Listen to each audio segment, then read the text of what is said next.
Good day, everyone. I am Angeli Jane Badil from Bachelor of Science in Biology Section 1B. So today I will be talking about contemporary global governance.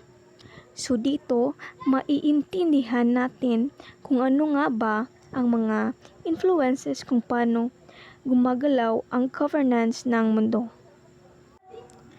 So for our learning objectives, at this end of this section, you are expected to identify the rules and functions of the United Nations, describe the challenges of global governance in the 21st century, and explain the relevance of the nation-state in the midst of globalization.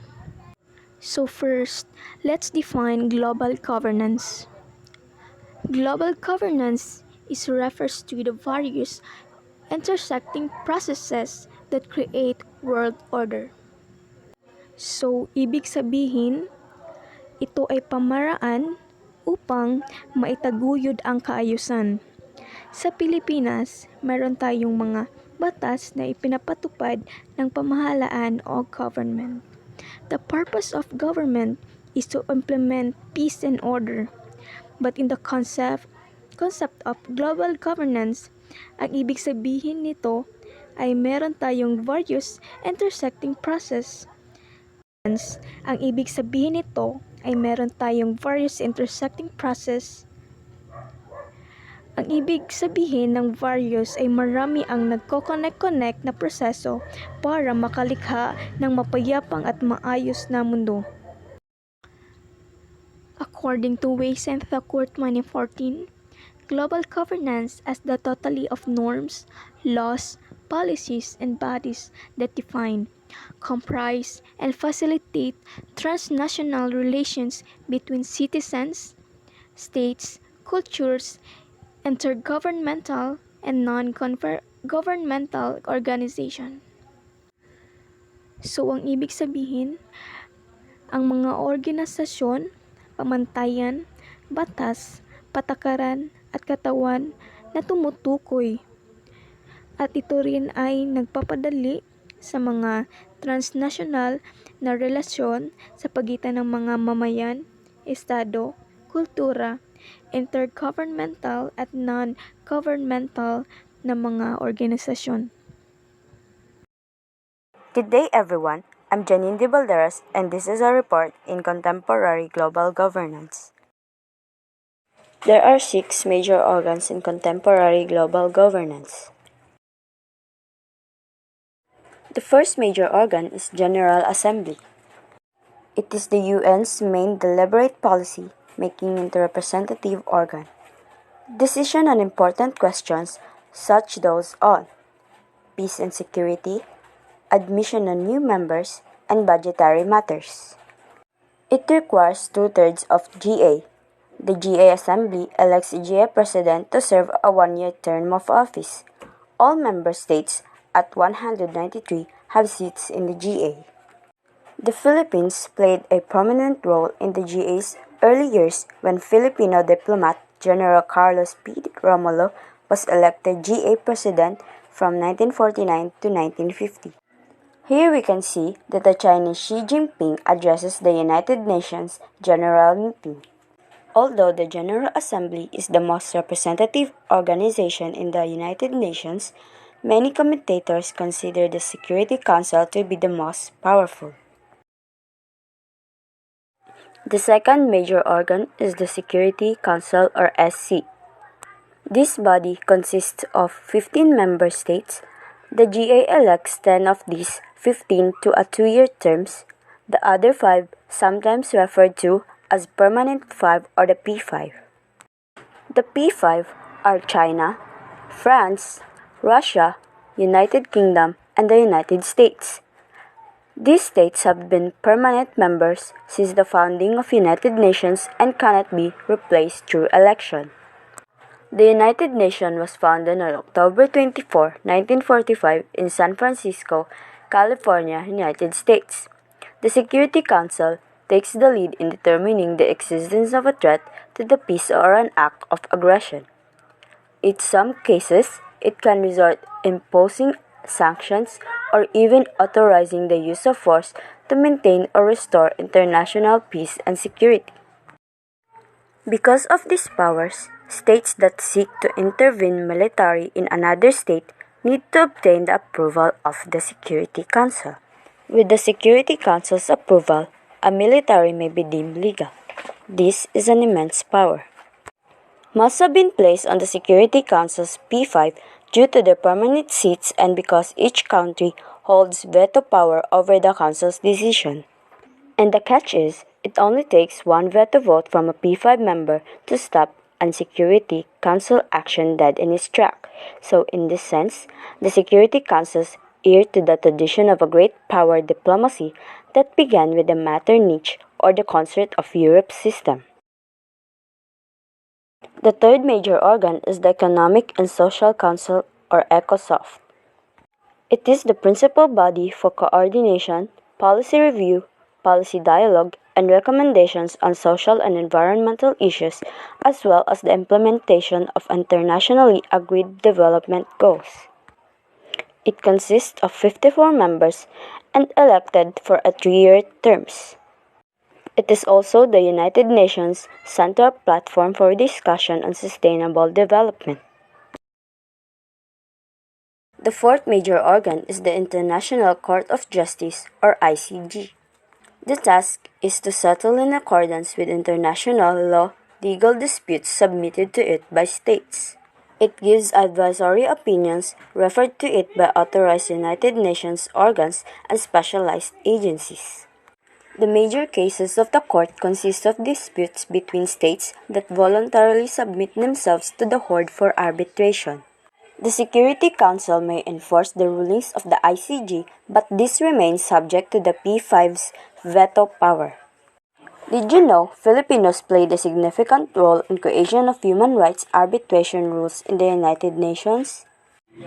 In the late 1960s, the diplomat Salvador P. Lopez was chairman of the United Nations Commissions on Human Rights. Lopez and other Filipinos helped design the system whereby any citizen of any state may petition the United Nations to look into human rights violation in a country. That system exists until today. Human rights, therefore, are not foreign impositions. They are part of our national heritage. The fifth major organ is the Trusteeship Council.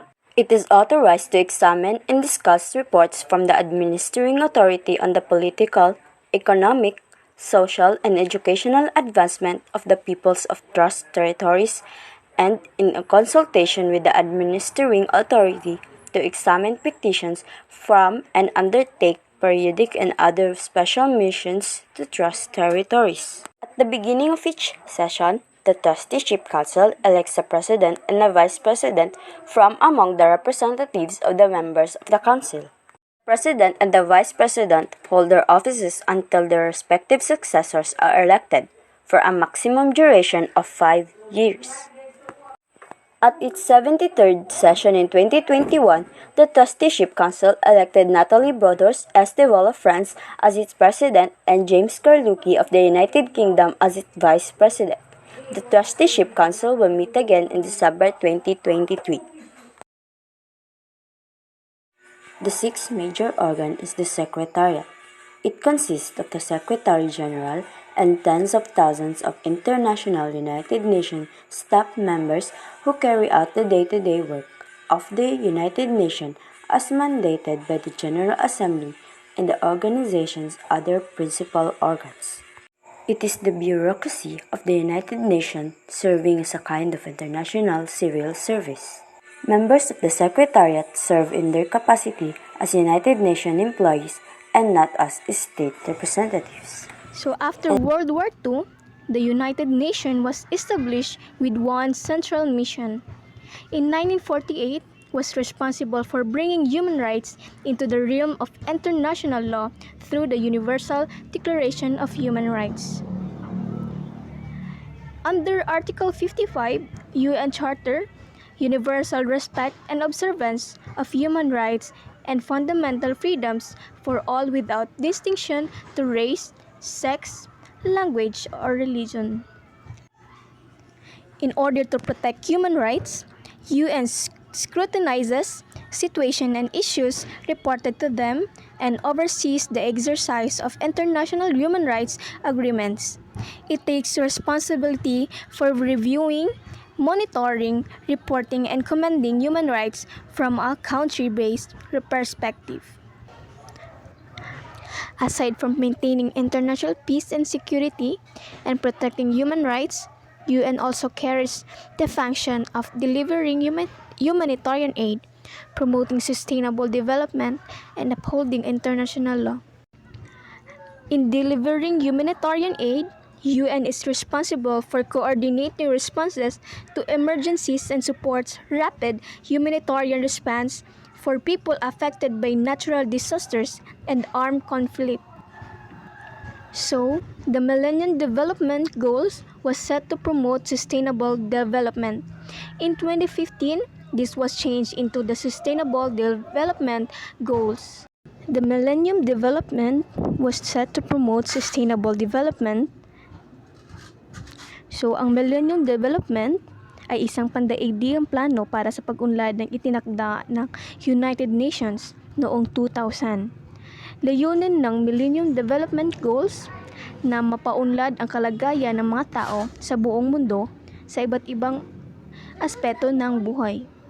Narito ang mga pangunahing layunin ng Millennium Development Goals. Number 1. Eradicate extreme poverty and hunger. Pagkawala ng kahirapan.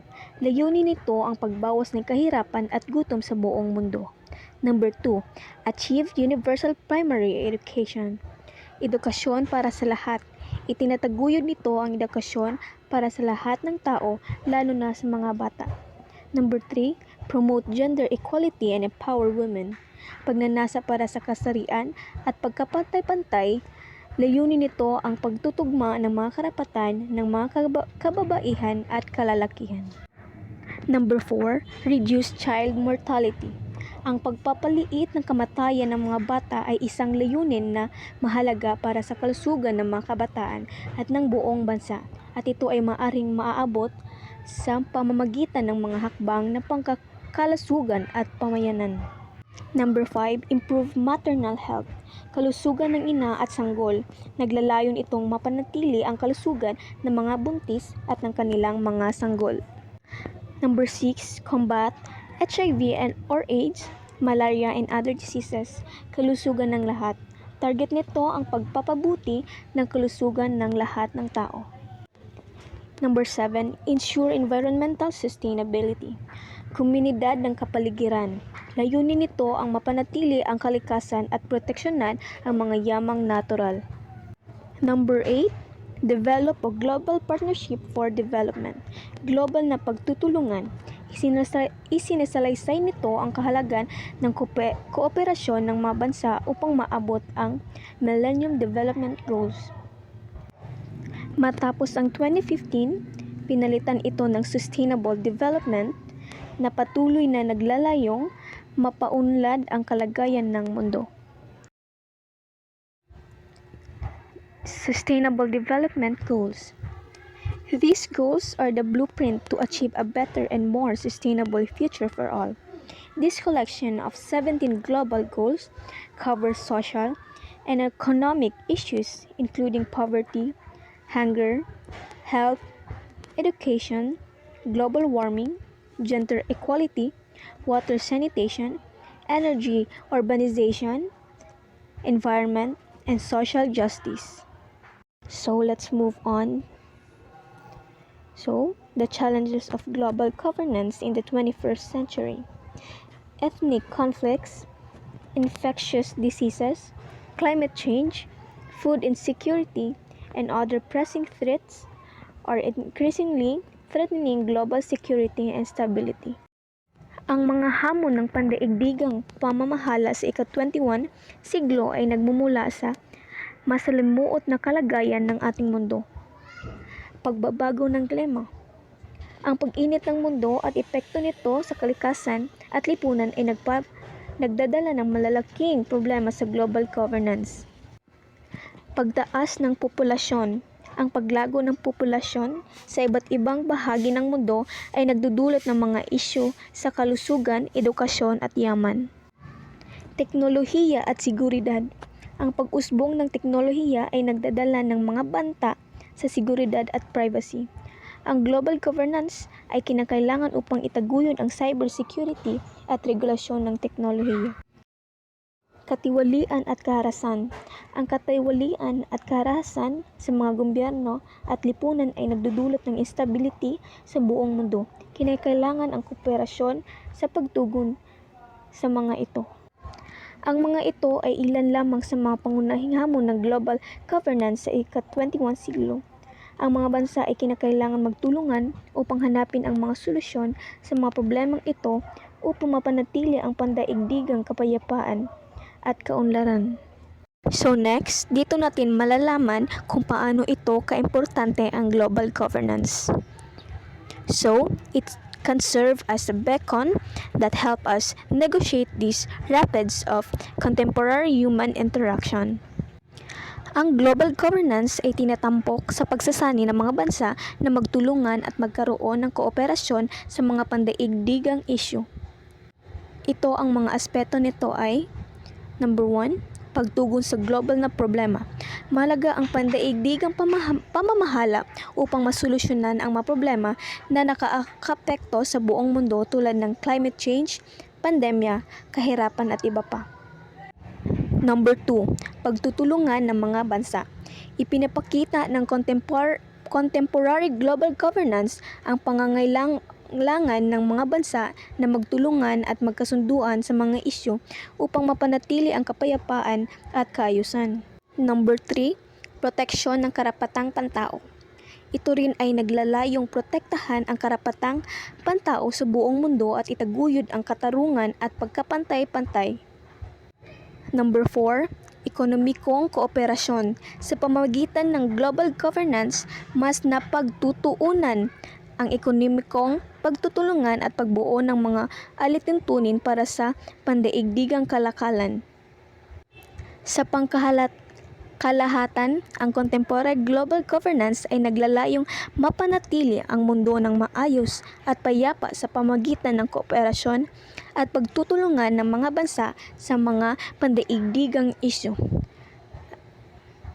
That's all. Thank you. Thank you for listening.